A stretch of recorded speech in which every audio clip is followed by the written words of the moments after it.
வாழ்க வையகம், வாழ்க வையகம், வாழ்க வளமுடன். குரு வாழ்க, குருவே துணை. இங்க அமர்ந்திருக்கும் சான்றோர் பெருமக்கள் அனைவருக்கும் என் அன்பான வணக்கங்கள். ஃபர்ஸ்ட் ஒரு விஷயம் சொல்லிக்கணும்னு ஆசைப்படுறேங்க. நான் மனவளக்கலைக்கு ஒரு 4-5 வருஷம் தான் ஆச்சு. ஆனா இங்க இருக்க எல்லாருமே ரொம்ப நாளா ரொம்ப வருஷமா மனவளக்கலையில இருப்பீங்கன்னு நினைக்கிறேன். இப்ப நான் சொல்ல போற விஷயங்கள் எல்லாமே ஏட்டு படிப்பா நான் படிச்சது தானே தவிர நான் அந்த அளவுக்கு உள்ளுக்குள்ள இன்டெப்தா ஃபாலோ பண்றேன்னா அப்படின்னு கேட்டேன்னா ஒரு கேள்விக்குறிதான்.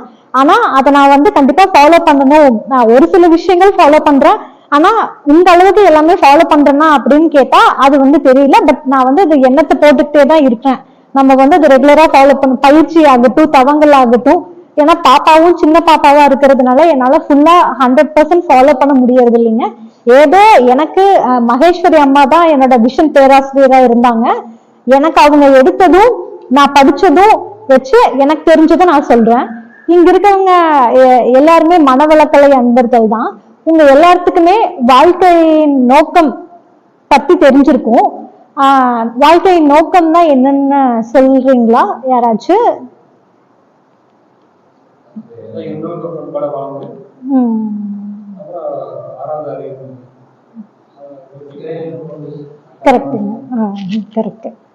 கரெக்டா சொன்னீங்க. இறைநிலை உணர்தல். இதே மனவளக்கலை பயிலாதவங்க கிட்ட போய் கேட்டோம்னா அவங்க என்ன சொல்லுவாங்கன்னா தெரியல. பட் இறைநிலை உணர்தல் அப்படிங்கறத இன்னுமே கொஞ்சம் துரிதப்படுத்தி சொல்லணும் அப்படின்னா சுத்த வெளியை அடையிறது. நம்ம எல்லாம் எங்கிருந்து வந்தோம் அப்படின்னா சுத்த வெளியில இருந்து வந்தோம். சுத்தவெளி அப்படிங்கிறது இப்போ நவகிரக தவத்துல நம்ம கேட்ட மாதிரி நவகோள்களுக்கு அப்புறம் மில்கிவேக்கு அப்புறம் ஒரு கும்மிருட்டு இருக்கும். அந்த கும்மிருட்டுல இருக்கிற இறை துகள்கள் இருந்துதான் நம்ம எல்லாருமே உருவானோம் இல்லைங்களா? அங்க போகிறது தான் நம்மளோட வாழ்க்கையின் நோக்கமே இல்லைங்களா? அது அவ்வளவு ஈஸியா நடக்கும் அப்படின்னு நீங்க நினைக்கிறீங்களா? அந்த வாழ்க்கையின் நோக்கத்தை அடையிறது அவ்வளவு ஈஸியா நடக்குமா? வாய்ப்பே இல்லை. அந்த படத்துல சொல்ற மாதிரி சொல்லுவாங்கல்ல, வாய்ப்பே இல்லை ராஜா அப்படின்னு சொல்லுவாங்க இல்லைங்க. அந்த மாதிரி அது அவ்வளவு ஈஸியான விஷயம் கிடையாது. எங்க மகேஸ்வரி அம்மா சொன்ன ஒரு விஷயம் சொன்னாங்க. ஒரு ஆன்மா அதோட பாவ பதிவுகளை கழிக்கல அப்படின்னா அந்த ஆன்மா எவ்வளவு பிறவி எடுக்கும் அப்படின்ட்டு மகரிஷிக்கே தெரியல. எவ்வளவு பெரிய மகானான மகரிஷினாலேயே அது கணக்கிட முடியாது அப்படின்னு சொல்லியிருக்காங்க. ஆனா மகரிஷி நம்மளுக்கு அதையெல்லாம் ரொம்ப ஈஸியா சொல்லிட்டு போயிருக்காரு.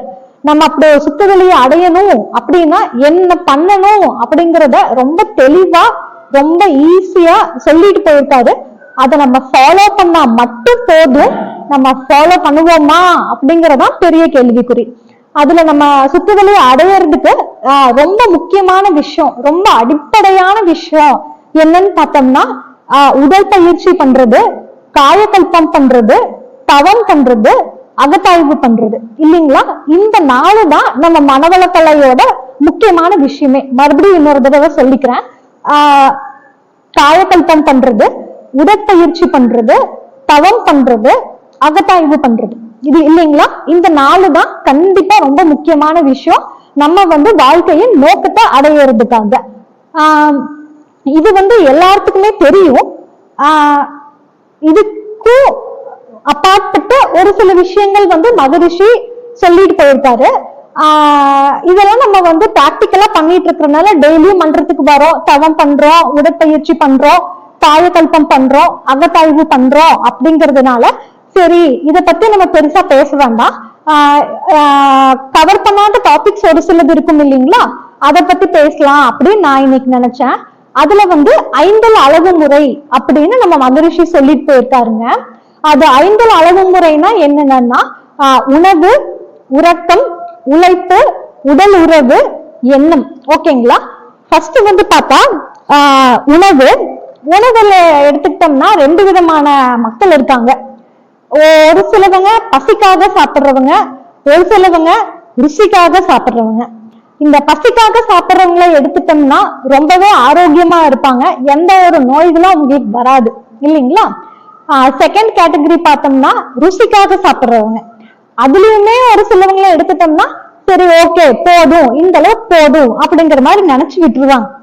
இன்னும் சிலவங்களை பாத்தீங்கன்னா சாப்பிடுவாங்க. என்னதான் அவங்களுக்கு வயிறு நம்பி இருந்தாலும் நம்மளுக்கு தெரியாது, சாப்பிட்டது போதும் அப்படிங்கிறது தெரியாது. சாப்பிட்டுப்போம், அப்புறம் போவோம், ஜிலேபி இருக்கா, சரி ஒரு ஜிலேபி எடுத்து சாப்பிடுவோம். நான் வந்து கொஞ்சம் ஃபர்ஸ்ட் எல்லாம் ரொம்ப நான்வெஜ் பீரியடா இருந்தேங்க. ஆனா இப்ப இங்க வந்ததுக்கு அப்புறம் பெருசா அந்த நான்வெஜ் மேல சாப்பிடணும் அப்படிங்கிறது இல்லை. ஆனா முதல்ல எல்லாம் பார்த்தோம்னா சாப்பிட்டுருப்பேன், இருந்தாலும் சிக்கன் பார்த்தா சிக்கன் சாப்பிடலாமே அப்படிங்கிற மாதிரி தோணும். எங்க வீட்டுக்காரர் கூட சொல்லிட்டே இருப்பாரு, கண் பசி அதிகம் உனக்கு அப்படின்ட்டு. அப்போ நம்ம வந்து சாப்பிடுறப்ப நம்ம வந்து யோசிக்கணும், நம்மளுக்கு அது தேவையா அப்படிங்கிறது. 5 அளவு முறை அப்படிங்கறதாங்க.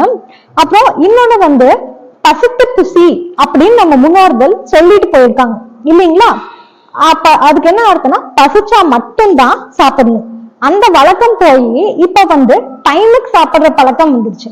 எங்க வீட்டுக்காரன் எடுத்துட்டீங்கன்னா பசிக்குது சாப்பாடு ரெடியா அப்படின்னு கேட்கறத விட மணி 9:30 ஆயிடுச்சு சாப்பாடு ரெடியா, மணி 2 ஆயிடுச்சு சாப்பாடு ரெடியா அப்படிங்கிற ஒரு நடைமுறைக்கு நம்ம எல்லாம் வந்துட்டோம். இதனால என்ன ஆகுது அப்படின்னா நம்ம பசிக்கிறப்ப நம்ம சாப்பிட்டாதான் அது வந்து செரிச்சு நம்மளுக்கு நம்மளோட அந்த சக்தி வந்து ஃபுல்லா உரியப்படும். ஓகேங்களா? அப்புறம் மகரிஷி சொன்ன ரொம்ப முக்கியமான விஷயம், அத வந்து நான் இப்பதான் இங்க மன்றத்துக்கு வந்ததுக்கு அப்புறமா தான் நான் வந்து கவனிக்க ஆரம்பிக்கிறேன். நம்ம சாப்பிடுறப்போ ஏப்ப வரும் இல்லைங்களா? அது ஏப்ப வந்ததுக்கு அப்புறமா நம்ம சாப்பிடுறது நிறுத்திடணுங்களாமா. ஏன் அப்படின்னா நம்ம சாப்பிடுற சாப்பாடு வந்து உணவு குழாய்க்குள்ள போய் அந்த உணவு குழாய் வந்து மூடினா தான் ஏப்பம் வருது. ஓகேங்களா? அப்ப ஏப்பம் வரப்ப என்ன ஆகுதுன்னா ஏப்பம் வந்ததுக்கு அப்புறமா செரிமானமாக தொடங்கிடும். அப்ப செரிமானம் ஆகுறதுக்கு 3 மணி நேரம் ஆகுங்களாமா. அப்ப அந்த செரிமானம் ஆகி முடிச்சதுக்கு அப்புறமா தான் அந்த எனர்ஜி வந்து உடம்பு ஃபுல்லா நம்ம ரத்த வழியா எல்லா இடத்துக்கும், மூளைக்கு, நரம்புக்கு, எல்லா இடத்துக்கும் போகுதுங்க. அப்புறம் அந்த ஏப்பம் வந்ததோட நிறுத்திட்டோம் அப்படின்னா உணவு குழாய், மேல இருக்கிற உணவு குழாய் இங்க இருக்கிறது காலியா இருக்கு. நம்ம ஏப்பம் வந்ததுக்கு அப்புறமாவும் மறுபடியும் சாப்பிட்டதை நிரப்பிட்டோம் அப்படின்னா, ஒரு இந்த அளவுக்கு சாப்பிட்டுருக்கோம் அப்படின்னா இந்த அளவுக்கு சாப்பாடு 3 மணி நேரம் உணவு குழாயிலும் இருந்தா என்ன ஆகுங்க? யாராச்சும் சொல்ல முடியுங்களா?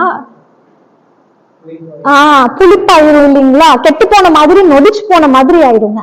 அப்புறம் அந்த 3 மணி நேரம் இந்த கீழே இருக்கிற இதெல்லாம் செரிமானம் ஆனதுக்கு அப்புறம், இது ஓபன் ஆனதுக்கு அப்புறம் இது உள்ளுக்குள்ள வந்துச்சுன்னா இதெல்லாம் நொடிச்சு போயிருக்கும் இல்லைங்களா? இப்ப இதை வந்து மறுபடியும் ஜீரணம் பண்றதுக்கு ஏற்கனவே ஜீரணம் பண்ண அந்த ஒரு எனர்ஜியும் யூஸ் பண்ணி அது வந்து நல்லதா இருக்காதுங்க, கெட்டதா தான் இருக்கு. நொடிச்சு போன உணவை வந்து ஜீரணம் பண்றதுக்கு வெளியில வர்றது வந்து கெட்டதா தான் இருக்கும். அந்த கெட்டதெல்லாம் தான் போய் நம்ம நரம்புல வந்து ஸ்டோர் ஆகி நம்மளுக்கு வந்து நரம்பு பிரச்சனை வருதுங்க. அப்போ முக்கால் எடுக்கவே டக்குன்னு நம்மளால மாற முடியாது, கொஞ்சம் கொஞ்சமா மாறிக்கலாம். இப்ப ஃபர்ஸ்ட் ஒரு தடவை ஏப்பம் வந்துருச்சு அப்படின்னாவே நம்ம வந்து சாப்பிடுறத கம்மி பண்ணிக்கலாம், சாப்பிடுறத நிறுத்திட்டோம் அப்படின்னா நம்மளுக்கு ஜீரணம் ஆயிக்குங்க. அதுதான் வந்து நம்ம மகரிஷி சொன்ன ரொம்ப முக்கியமான விஷயம். இப்ப ஏபிடி ட்ரைனிங் போனப்ப அந்த ஆசிரியர் குறிப்பேட்டுல கூட அந்த இது போட்டிருந்தாங்க, முதல் ஏப்பம் வந்த உடனே நம்ம சாப்பிடுறத நிறுத்திடணும் அப்படின்னு சொன்னாங்க. அதை வந்து நான் பதிவு செய்யணும் அப்படின்னு நினைச்சேங்க. அப்புறம் இன்னொன்னு வந்து நம்ம எல்லாருமே நினைக்கிறோம், நம்ம சாப்பிடுற சாப்பாட்டுல இருந்துதான் நம்மளுக்கு வந்து எனர்ஜி கிடைக்குது அப்படின்னு நினைக்கிறோம். அப்படி இல்லைங்க. எதில இருந்தெல்லாம் கிடைக்குது அப்படின்னா காற்று, தோள்கள்ல இருந்து வர அலை இருக்குது இல்லைங்க, வான்காட அலைகள்ல இருந்து கிடைக்குது. அதுக்கப்புறமா பூமியில இருந்து நடுப்பகுதியில வந்து ஒரு சிலது இருக்குதுங்களாமா, அதுல இருந்தும் கிடைக்குது அப்படின்னு சொல்றாங்க. நம்ம வந்து வயிற்று ஃபுல்லா சாப்பாடுனாலேயே நப்புறதுனாலதான் நம்மளுக்கு வந்து கால்சியம், அயன் அப்படிங்கிற ஒரு சில மினரல்ஸ் எல்லாம் கிடைக்கிறது இல்ல அப்படின்னு மகரிஷி வந்து மனவளக்கலை தொகுப்பு 2 அப்படிங்கிற ஒரு புக்ல இருந்தும் சொல்லியிருக்கிறாருங்க. அப்புறம் வந்து பாத்தீங்கன்னா அடுத்தது உறக்கம் வந்து 7 இருந்து 8 மணி நேரம் வரைக்கும் தூங்கணும். அதுக்கு வந்து முக்கியமான சூரியன் உதிக்கிறப்பவே வந்து நம்ம எந்திரிக்கணும், சூரியன் மறையறப்ப நம்ம தூங்கணும் இல்லைங்களா? இப்ப வந்து அது அப்படியே உள்டாவா மாறிடுச்சு. எல்லாரு கையிலயும் போன் இருக்குதுங்க, நம்ம யாரும் சரியா தூங்குறது இல்ல, போன் பார்த்துக்கிட்டே இருக்கிறோம். நம்மளுக்கு ஏன் தூக்கம் வருது அப்படின்னா மெலட்டானின் அப்படிங்கிற ஒரு சுரபி சுரக்கிறதுனாலதான் நம்மளுக்கு வந்து தூக்கம் வருது. துரியோதனம் பண்றோம் இல்லைங்களா? அந்த துரியோதனம் பண்றப்போ பீனியல் கிளாண்ட், அந்த பீனியல் கிளாண்ட் வந்து ஆக்டிவேட் ஆகி மெலட்டானின் அப்படிங்கிற ஒரு சுரபி சுரக்கும். அந்த சுரபி வந்து இருட்டா இருக்கிறப்பதான் சுரக்கும். நம்ம அது தெரியாம போன் பார்த்துட்டே இருக்கிறோங்க. எல்லாத்துக்கும் இப்ப இருக்கிற காமனான எதிரி யாரு அப்படின்னா போன் தான் இல்லைங்களா? கொஞ்ச நாளைக்கு முன்னாடி எல்லாம் நீங்க யாராவது கிட்ட கேட்டீங்க என்ன பண்றீங்க அப்படின்னு கேட்டீங்க அப்படின்னா யாராவது நீங்க கேட்டா நான் சும்மா இருக்கேன்ப்பா அப்படின்னு சொல்லி எல்லாம் கேட்டிருப்பீங்க. ஆனா இப்ப ஹாஸ்பிட்டல்ல எங்காவது போறோமா பாக்குறோமா ஃப்ரீயா இருக்கிறோமா, யாருமே சும்மா இருக்க மாட்டாங்க. போனை எடு, ஸ்க்ரோல் பண்ணு, அது தேவையோ தேவையில்லையோ வரதெல்லாம் கண்ட மணிக்கு நம்ம பார்த்துக்கிட்டே தான் இருக்கிறோம் இல்லைங்களா? அப்ப நம்ம மைண்டுக்கு ரெஸ்ட் கொடுக்கறதே இல்லைங்க, பார்த்துக்கிட்டே தான் இருக்கிறோம். அது தூங்குறதுக்கு முன்னாடியே நம்ம பாக்குறதுனால நம்மளுக்கு அந்த அந்த சுரபி மெலட்டானின் அப்படிங்கிற சுரபி வந்து சரியா சுரக்காததுனாலதான் இப்ப நிறைய பேருக்கு தூக்கமின்மை அப்படிங்கிற நோயும் வந்து பரவலா இருக்கிறதுக்கான காரணம். அதுக்கப்புறம் வந்து பார்த்தா உழைப்பும் வந்து அளவா செய்யணும், அளவாவும் செய்யணும், அதே மாதிரி ரொம்ப அதிகமாவும் செய்யக்கூடாதுங்க. இந்த காலத்துல பாத்தீங்கன்னா நம்ம சின்ன சின்ன வேலை செய்யறதுக்கு கூட எல்லாத்துக்குமே இயந்திரங்கள் வந்துருச்சு இல்லைங்களா? உடல் உழைப்பு அப்படிங்கிறது ரொம்பவே கம்மியாயிருச்சு. நம்ம பெருசா செய்யற வேலை அப்படின்னு பார்த்தா நின்றுட்டு கால் கட் பண்ணுவோம், உட்காந்துட்டு கால் கட் பண்ணுவோம், விலை கழுவோம், நடப்போம். நடக்கிறோமா அப்படின்னு கேட்டா அதுவே ஒரு பெரிய கேள்விக்குறிதாங்க. நான் இப்ப காலேஜ் படிச்சு ஒரு 10 வருஷம் ஆச்சுங்க. அந்த 10 வருஷத்துல வந்து பார்த்தா அந்த 10 வருஷத்துக்கு முன்னாடி எங்க வீட்டுல இருந்து பஸ் ஸ்டாண்ட் போறதுக்கு ஒரு 1/4 மணி நேரம் ஆகும். அந்த 1/4 மணி நேரம் வந்து பார்த்தா நான் நடந்துதான் போவேன், நடந்துதான் வருவேன். ஆனா இப்ப பாத்தீங்கன்னா ஸ்கூட்டர்ல தான் போறோம், ஸ்கூட்டர்ல தான் வரோம். சின்ன கடைக்கு போனோம் அப்படின்னா நடந்து போய் காய்கறி வாங்கிட்டு வருவோம். ஆனா இப்ப அது எல்லாமே குறைஞ்சு போச்சு இல்லைங்களா? அதெல்லாம் நம்ம ஒழுங்கா பண்ணிட்டு இருந்திருந்தோம் அப்படின்னாவே வாழ்க்கையில நிறைய நோய்கள் எல்லாம் வந்திருக்காதுங்க. அப்புறம் வந்து பார்த்தா அதுக்காக தான் இப்ப நம்ம மகரிஷி வந்து எக்ஸசைஸ் சொல்லியிருக்காரு. அவரு வந்து அவரோட உடம்பையே ஆராய்ச்சி கூடமா எடுத்து எத்தனையோ வருஷங்கள் ஆராய்ச்சி பண்ணி தான் நம்மளுக்கு இந்த ரொம்ப ரொம்ப எளிய முறை உடற்பயிற்சியை கொடுத்துட்டு போயிருக்காரு. நம்ம தனியா வேலை செய்யல அப்படின்னாலும் பரவாயில்ல, இந்த உடற்பயிற்சி அப்படிங்கறதையாவது நம்ம கரெக்டா பண்ணணும். கருவம்பிள்ளையத்துல ஒருத்தவங்க வந்து சொன்னாங்க, அவங்களுக்கு வந்து அனுபவ உரையில பேசுறப்ப சொன்னாங்க, ஆட்டோ இம்யூன் அப்படின்னு சொல்லி ஒரு நோய் இருந்ததுங்களாமா. அந்த நோய் வந்து இந்தியாவுக்கு ஃபர்ஸ்ட் இப்போ இந்தியாவுக்கு அந்த நோய் புதுசுங்களாமா. வெளிநாட்டுல எல்லாம் வந்துருச்சு, ஆனா இந்தியாவுக்கு அது புதுசு. இதுக்கு வந்து பெருசா மருந்து கிடையாது இந்த நோய்க்கு அப்படின்னு சொல்லிட்டாங்க. நீங்க வாழ்நாள் ஃபுல்லா மருந்து எடுக்கணும் அப்படிங்கிறதையும் சொல்லிட்டாங்களாமாங்க. அவங்க வந்து யாரோ சொல்லி மன்றத்துக்கு வந்து அப்புறம் அவங்க வந்து இதுல ரொம்ப இன்ட்ரெஸ்ட் ஆகி யூடியூப்ல வீடியோஸ் எல்லாம் பார்த்து விஷன்ல சேர்ந்து தவம் எல்லாம் ரொம்ப டீப்பா பண்ணி தவம் பண்ணி உடற்பயிற்சி பண்ணி கண்டினியூஸா இதெல்லாம் பண்ணிங்க 6 மாசத்துல 2 டேப்லெட் சாப்பிடுற அளவுக்கு வந்துட்டாங்களாமாங்க.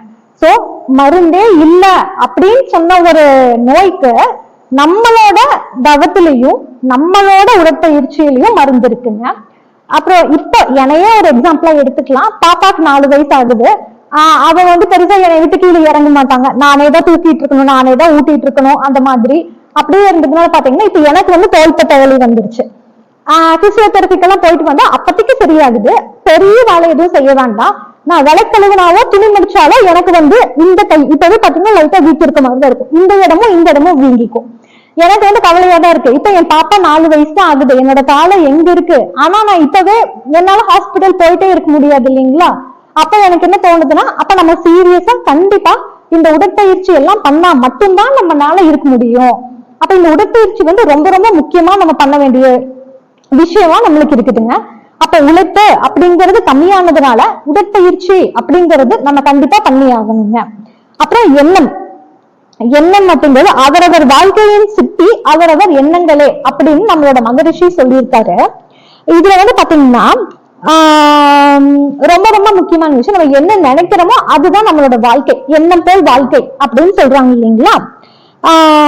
நம்ம என்ன சொல்றேன் உங்களுக்கு கேட்கிறேன், நீங்க விலைக்கழுவீங்களா? விலைக்கழுவுறப்போ நீங்க ஃபுல்லா உங்களோட மைண்ட் கூட அந்த விலைக்கழுவுறதுல மட்டும்தான் இருக்குமா? இருக்காது. நம் ஏதோ ஃபங்க்ஷன் போயிருந்தோம், நேற்று அவங்க எங்க அங்கா என்ன சாரி கட்டிட்டு வந்தாங்க, என்ன நகை போட்டுட்டு வந்தாங்க, என்ன செப்பல் போட்டு வந்தாங்க, இல்ல இந்த பக்கத்து வீட்டுக்காரங்க என்ன சொன்னாங்க, 4 ட்ரெஸ் காய் போட்டேன் எடுத்தோமா, பால்காரங்க வருவாங்க. அப்போ எண்ணம் வந்து அங்கேயும் இங்கேயும் அலப்பாஞ்சிட்டே இருக்கும் இல்லைங்களா? எண்ணமும் செயலும் ஒரே இடத்துல இருக்கணும் அப்படின்னா நம்ம வந்து தவம் பண்ணணுங்க. தவம் பண்ணா மட்டும்தான் எண்ணமும் செயலும் ஒரே இடத்துல இருக்கும். அப்படி நம்ம ஒரு விஷயத்த வந்து ஒரு டம்ளர் எடுக்கலாம்னு போவோம், அந்த டம்ளர் வந்து நம்ம அறியாம கீழே விழுந்துரும். அதுக்கு காரணமும் அதான். நம்ம வந்து ஒரு சின்ன எக்ஸாம்பிள் சொன்னா டம்ளர் எடுக்கிறோம், கொண்டு போய் அது வரைக்கும் வைக்கிறோம். அப்போ அது வரைக்கும் நம்ம பெருசா எதுவும் யோசிக்க வேண்டாம். அந்த டம்ளரை கொண்டு போய் அங்க வைக்கிற வரைக்கும் நம்ம என்ன அதுல இருந்தா அந்த டம்ளர் கீழே விழுகாது. அப்போ நம்ம செய்யற வேலையில நம்மளோட எண்ணம் இருக்கணும் அப்படின்னாவே அதுக்கு வந்து தவம் பண்றதுதான் ரொம்பவே முக்கியமான விஷயங்க. இதுல மகரிஷி வந்து ரொம்ப அழகா சொல்லியிருக்காங்க, மனதை அடக்க நினைத்தால் அலையும், அறிய நினைத்தால் அடங்கும்.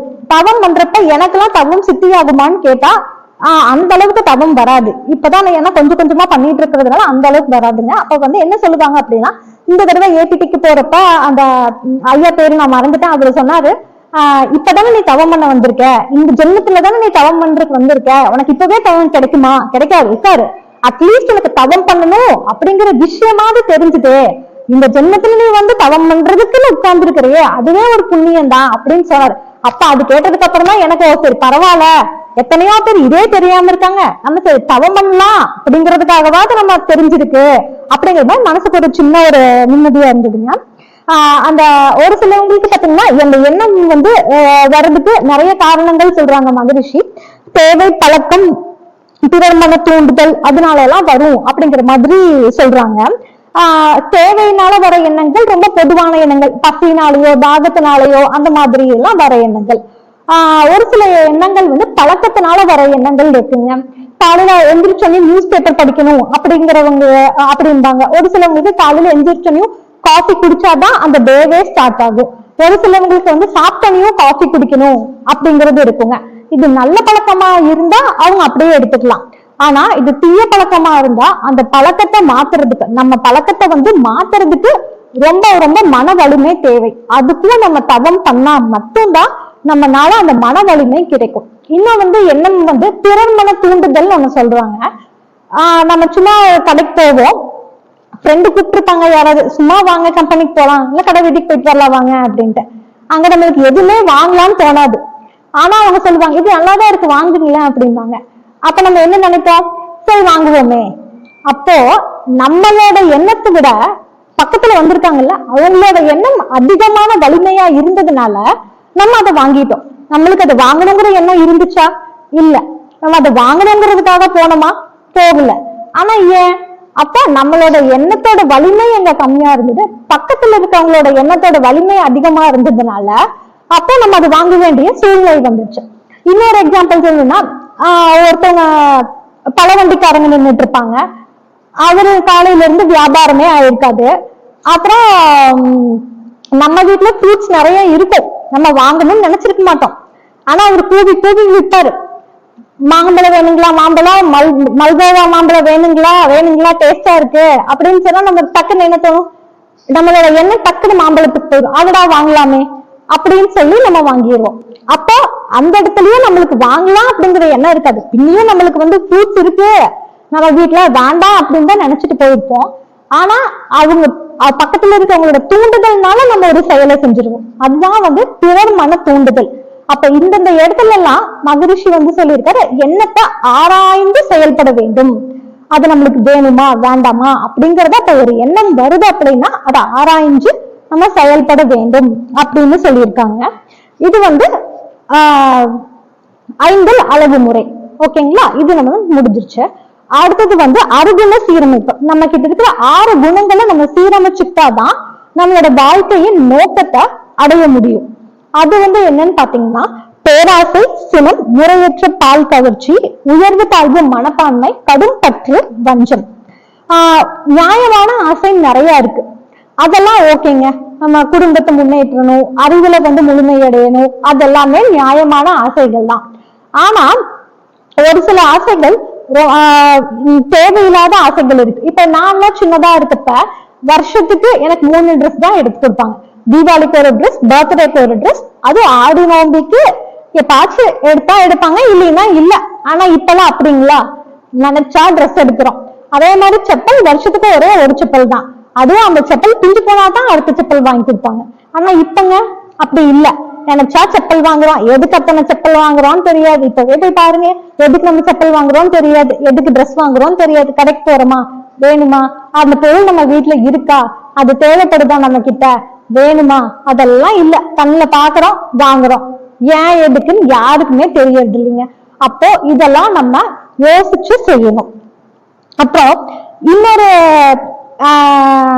புது விஷயமே சொல்லாங்க. இது பார்த்தா திருப்பூர்காரங்க பண்றதுன்னே சொல்லலாம். ஒரு சாரியோ ஒரு ட்ரெஸ்ஸோ வந்து ஒரு கல்யாணத்துக்கோ அதுக்கோ கட்டிட்டு போயிட்டாங்க அப்படின்னா இன்னொரு தடவை கட்டுறதுக்கே அதை யோசிக்கிறாங்க, கட்டலாமா வேண்டாமா.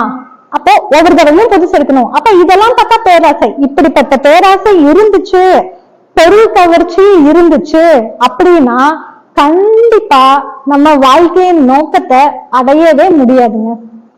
பொருள் மேல இருக்கிற கவர்ச்சியை நம்ம கம்மி பண்ணாதான் நம்ம வந்து இறைநிலையை அடைய முடியும், இறைநிலையான சுத்தவெளிக்கு போக முடியும். இதுக்கு மகரிஷி நல்ல ஒரு பாட்டு சொல்லியிருக்காங்க. இறைநிலையோடு எண்ணத்தை கலக்க விட்டு ஏற்படும் ஓர் அமைதியிலே விழிப்பாய் நிற்க, அந்த பிரியாதீத தவத்துல ஒரு பாட்டு வரும். அப்ப இறைநிலை அப்படிங்கிறது எவ்வளவு பெரிய ஒரு விஷயம். அந்த விஷயத்த நம்ம நினைச்சு பார்த்தோம் அப்படின்னா நம்ம பண்றதெல்லாம் ரொம்ப ரொம்ப சின்னது. அப்ப அந்த பொருள் கவர்ச்சி அப்படிங்கிறது வந்து நம்ம சுத்தமாவே வந்துடணும். எது தேவையோ அது வாங்கலாம், அது நம்ம வந்து தேவை, அது வந்து நம்ம தவிர்க்க முடியாத அத்தியாவசியத்தை நம்ம பண்ணிக்கலாம். ஆனா அந்த பேராசை அதெல்லாம் நம்ம சீரமைச்சுக்கிட்டே வந்தாதான் நம்மளால வந்து இறைநிலையை அடைய முடியும். அப்ப இன்னொன்னு வந்து இது மகரிஷி மட்டும் இல்ல, எல்லா மகான்களுமே சொல்லியிருக்காங்க, நம்மளோட சந்தோஷத்தை வந்து வெளியில தேடக்கூடாது, நமக்குள்ளுக்குள்ளதான் தேடணும். அப்படின்னா என்ன, நம்ம தவம் பண்ணணும். நம்ம தவத்துல உட்கார்ந்தாதான், நம்ம தவத்துல உட்காரதான் நம்மளுக்கு என்ன வேணும் அப்படிங்கறதே தெரியும். இப்ப எனக்கே வந்து நான் கல்யாணம் பண்ணிட்டு வந்தப்போ காலேஜ் படிச்சுட்டு வந்தப்ப வந்து நம்ம ஏதாச்சும் சாதிக்கணும், ஏதாவது பண்ணணும் அப்படிங்கிற மாதிரி வந்தேன். ஆனா இப்ப வந்து பார்த்தா எனக்கு இறைநிலை அடைஞ்சா போதும், எனக்கு இறைநிலை அடையணும். ஆனா கேட்கறது அதுதான், அதுக்கு எனக்கு எந்த வழியில கூட்டிட்டு போவியோ அதைதான் கூட்டிட்டு போகணும் அப்படிங்கிற மாதிரிதான் வந்து இருக்குதுங்க சந்தோஷம். அப்ப இப்ப எனக்கு என்ன வேணுங்கிறது இன்னும் எனக்கு தெரியாது. அப்ப தவத்துல உட்கார்ந்தாதான் எனக்கு என்னோட இது வந்து தெரியும், நம்மளுக்கு என்ன வேணும் அப்படிங்கிறது நம்மளுக்கு தெரியுங்க.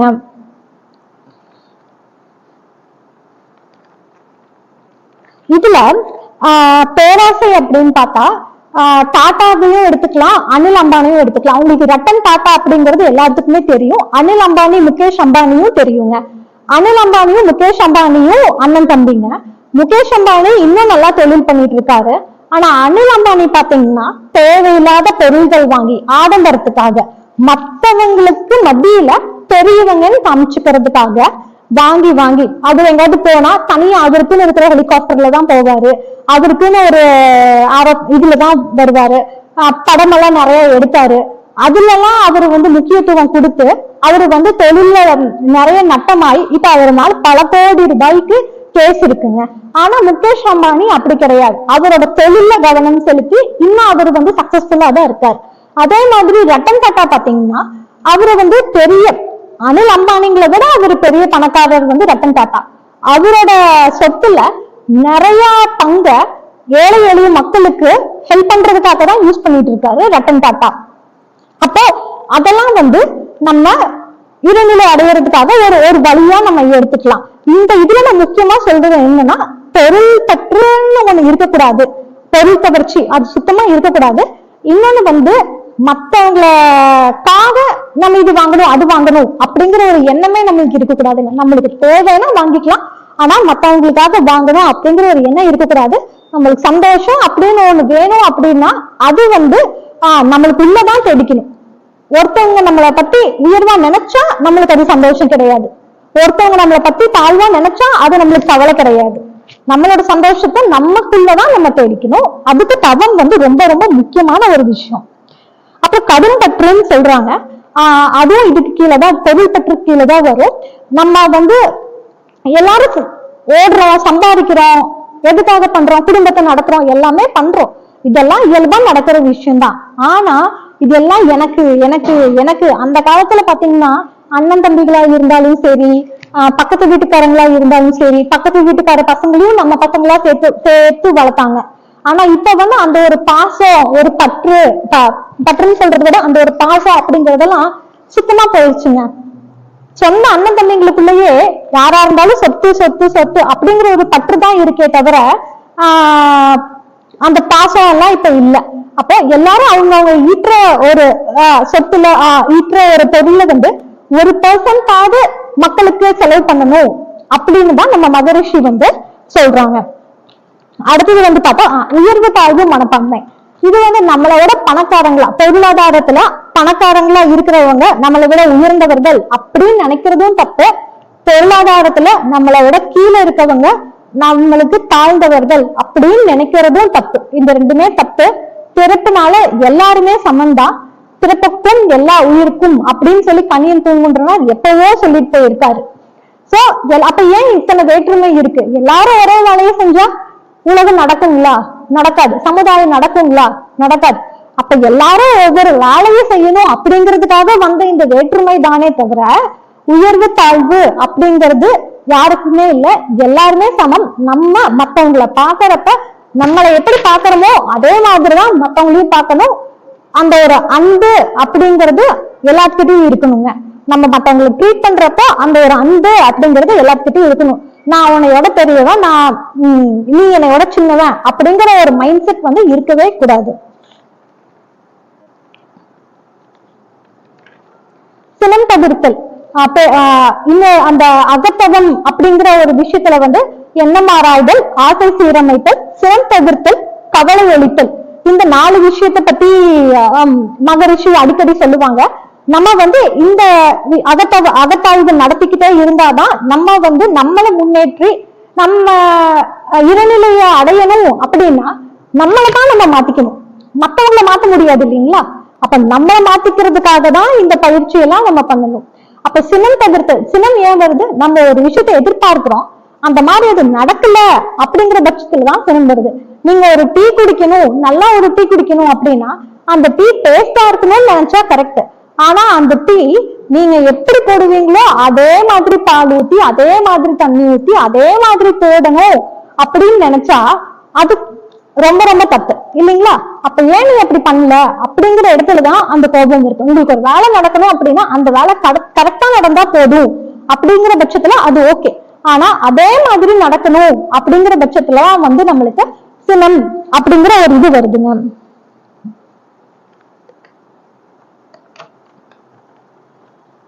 ஒன்பது மணிக்கு ட்ரெயின் பிடிக்கணும் அப்படின்னு நினைக்கிறோம். அப்பனா 8:30 மணிக்கெல்லாம் சமையல் எல்லாம் செஞ்சு முடிச்சிருக்கணும். 8:15க்கு சாப்பாடு ரெடியா இருந்தாதான் அவங்க 8:30 மணிக்கு சாப்பிட்டு அந்த 9 மணி ட்ரெயினை பிடிக்க முடியும். ஆனா அப்படி நடக்கல அப்படிங்கிற பட்சத்துல என்ன ஆகும்? கோபம் வரும். அந்த கோபத்தினால நம்மளுக்கு என்ன ஆகும்? டென்ஷன் ஆகி தேவையில்லாத இது பண்ணி எல்லாத்தையும் கத்தி ஆர்ப்பாட்டம் பண்ணி அது பண்ணிதான் நம்ம போவோம். அப்போ நம்மளுக்கு எனர்ஜி வந்து ரொம்ப ரொம்ப வேஸ்ட் ஆகும். இப்படி நம்ம அடிக்கடி கோபப்பட்டுக்கிட்டே இருந்தா நம்மளோட தவம் வந்து சித்தியாகவே ஆகாது அப்படின்னு சொல்லி மகரிஷி சொல்றாங்க. நம்ம மனசை வந்து ஒடுங்கி ஒடுங்கி ஒரே இதுல ஆக்னையில வச்சு வச்சு தவம் பண்ணதான் நம்மளுக்கு இந்த சினத்தை வெல்ல முடியும் அப்படின்னு மகரிஷி வந்து சொல்றாங்க. கவலை ஒழித்தல். அடுத்தது கடைசியா கவலை ஒழித்தல். இப்போ எதுக்கு எடுத்தாலும் நம்ம கவலைப்பட ஆரம்பிச்சிட்டோம். சின்ன சின்ன விஷயங்கள் கூட கவலைப்பட ஆரம்பிச்சிட்டோம். போன் வர வரைக்கும், அதுவும் வந்து நெட்டு வர வரைக்கும் நம்மளுக்கு அடுத்தவங்க வாழ்க்கையில என்ன நடக்குது அப்படிங்கறத பத்தி பெருசா தெரியாம இருந்ததுங்க. அது ரொம்பவே ஒரு வரப்பிரசாதமா இருந்துச்சுன்னு நான் நினைக்கிறேன். இப்போ காலையில அவங்க என்ன பண்றாங்க, என்ன சாப்பிடுறாங்க, எங்க டூர் போறாங்க, கல்யாணம் என்ன மண்டபத்துல பண்றாங்க, எப்படி பண்றாங்க, அது எல்லாம் தெரியுது. என்ன கார் வாங்குறாங்க எல்லாம் தெரியுது. அது அவனுக்கு இருக்கு, எனக்கு இல்லையே, அவன் அங்க போறான், நான் அங்க போலையே. அந்த எல்லாத்தையும் பார்த்து பார்த்து பார்த்து பார்த்து நம்ம கிட்ட இருக்க சந்தோஷம் கூட நம்மளுக்கு தெரியாம போயிடுது. இன்ஃபேக்ட் பார்த்தா நம்மளே சந்தோஷமா தான் இருப்போம். ஆனா அவங்க எல்லாம் வந்து சந்தோஷமா இருக்கிறத மட்டும் எடுத்து காமிக்கிறதுனால நம்மளுக்கு நம்மளோட சந்தோஷம் வந்து தெரியாமையே போயிடுதுங்க. அப்பனா நம்மளுக்கு நம்மளோட சந்தோஷம் அதை பத்தி நம்மளுக்கு தெரியாமையே போயிடுது. கவலை ஒழித்தல். அதுல வந்து மகரிஷி 4 விஷயங்கள் சொல்றாங்க. ஃபர்ஸ்ட் வந்து பார்த்தா அனுபவிச்சு ஆக வேண்டிய கவலைகள் அப்படின்ற ஒரு சில விஷயங்கள் இருக்கு. அது வந்து நம்ம என்ன பண்ணாலும் பண்ண முடியும், அதை நம்ம வந்து அனுபவிச்சுதான் ஆகணும். சொந்த ரொம்ப க்ளோஸ் ரிலேட்டிவ் யாராவது இறந்துட்டாங்க, இயற்கை சீற்றங்கள் அந்த மாதிரி எல்லாம் வந்துச்சு அப்படின்னா அதை நம்ம அனுபவிச்சுதான் ஆகணும். தள்ளி போட வேண்டியவை அப்படின்னு ஒரு சில கவலைகள் இருக்கு. அது வந்து பார்த்தா எனக்கு இப்பவே சொல்யூஷன் கிடைக்கணும் அப்படின்னு நினைச்சா அது கிடைக்காது. பையனுக்கு கல்யாணம் ஆகல, வேலை கிடைக்கல அப்படின்னா அதுக்கு நம்ம ஏதாவது பண்ண முடியுமா? பர்சனலா நம்ம எதுவுமே பண்ண முடியாது. அது எல்லாமே சமுதாயம் சார்ந்த ஒரு விஷயம்.